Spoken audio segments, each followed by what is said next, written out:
ഇന്ന് നിങ്ങൾ different types of ചക്ക കാണിച്ചു തരാം കേട്ടോ. ഈ പ്ലാവ് കണ്ടോ, ഇത് കൂഴച്ചക്കയാണ്.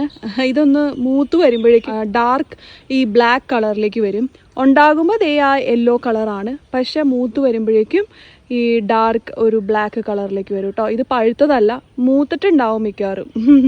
ഇനി വേറൊരു ടൈപ്പ് ചക്ക കാണിച്ചു തരാം. ഇത് കൂഴച്ചക്കയാണേ.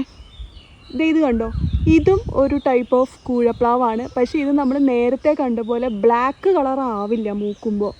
ഇതിന് മൂത്ത് കഴിഞ്ഞാലും യെല്ലോ കളർ തന്നെയാണ്. കണ്ടോ, ഇത് കണ്ടോ, ഇതാ കടന്നത് മൂത്ത് തുടങ്ങി.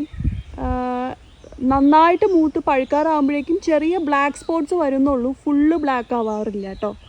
മറ്റത് ഫുള്ള് ബ്ലാക്ക് ആയില്ലേ, ഇതങ്ങനെ ഫുള്ള് ആവാറില്ല. മുകളിൽ വേറെ കിടപ്പുണ്ട്, കാണിച്ചു തരാം. കണ്ടോ, ഇത് കണ്ടോ, ഇത് വരിക്കച്ചക്കയാണ് കേട്ടോ. നല്ല പച്ച നിറത്തിലുള്ള വരിക്കച്ചക്കയാണ്. ഇത് പഴുത്ത് കഴിയുമ്പോഴാണ് ഇതിൻ്റെ നിറം ഒന്ന് മാറി വരിക. മൂത്ത് കഴിയുമ്പോഴൊക്കെ ഇതിന് പച്ച നിറമാണ്. നല്ല ഉണ്ടയായിട്ടിരിക്കണുണ്ടോ, നല്ല ഭംഗിയില്ലേ കാണാൻ. ഇത് ഒരു വരിക്കച്ചക്ക ഉണ്ടായി വരുന്ന പാകമാണ്. ഇതിൻ്റെ പക്ഷെ കണ്ടോ, പച്ച നിറമല്ല, ഇതിന് യെല്ലോ കളർ തന്നെയാണ്. ഇത് മൂത്ത് കഴിയുമ്പോഴും ഏകദേശം ഈ യെല്ലോ കളർ തന്നെയായിരിക്കും. മൂത്ത് കഴിയുമ്പോൾ നിങ്ങളെ പിന്നീട് കാണിക്കാം കേട്ടോ. കണ്ടോ, മുകളിലൊക്കെ ഉണ്ട്.